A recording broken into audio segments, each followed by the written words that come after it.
पुन्हा एकदा स्वागत। दिवाळे गावातील भैरीनाथ देवाची यात्रा पारंपरिक पद्धतीने साजरी करण्यात आली। समुद्रातून शोधून आणलेल्या देवाची भक्तिभावाने मिरवणूक काढण्यात आली।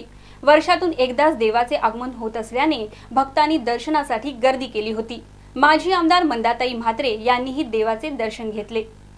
दिवाळे गावातील भैरीनाथ देवाची यात्रा दरवर्षी पारंपरिक पद्धतीने साजरी करण्यात येते। यंदाही मोठ्या उत्साहाने भैरीनाथ देवाची यात्रा साजरी करण्यात आली।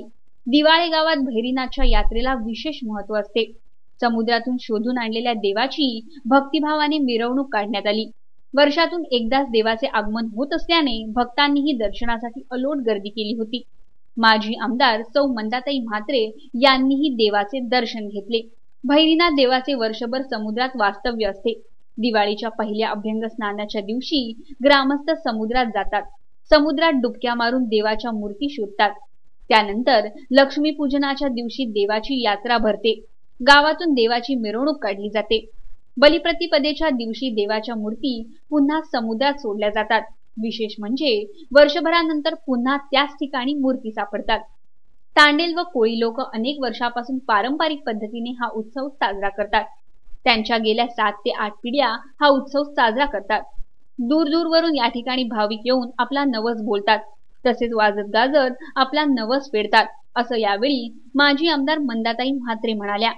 दिवाळा गावामध्ये जवळजवळ 7-8 पिढ्या तांडेल आणि कोळी कुटुंब इथे भैरी देवाचं आगमन होतं आणि 2 दिवस इथे उत्सव फार मोठ्या प्रमाणात होतो आणि गावगावची लोक नवस करून जत्रासारखी ते जत्रा भरते आणि या देवाला नवस बोलतात आणि नवस फेडण्यासाठी सर्व लोक बरेच ठिकाणून येतात। असे गावगावची लोक या देवाला येऊन वाजत गाजत आपला नवस फेडत असतात आणि हे तांडेल कुटुंब आहे, हे जवळजवळ अनेक वर्षापासून या गावामध्ये त्यांच्याच कुटुंबाला भैरी देव भेटतो आणि याचं महत्त्व म्हणजे हा वर्षभर समुद्रामध्ये असतो आणि समुद्रातून ज्यावेळी हे सर्व होडीवाले त्याला काढायला जातात तर त्याच कुटुंबाला तो मिळतो आणि मग वाजत गाजत आणून त्यांना स्थापन केलं जातं। आज त्याची मिरवणूक आहे आणि मला वाटतं सर्व भक्तांनी मोठ्या प्रमाणात येऊन दरवर्षी दिवाळीला त्याचं दर्शन घ्यावं। सकाळपासूनच या ठिकाणी भाविकांनी गर्दी केली होती। यावेळी गावातील रहिवाशांनीही या भैरवनाथ यात्रेबद्दल सांगितलं।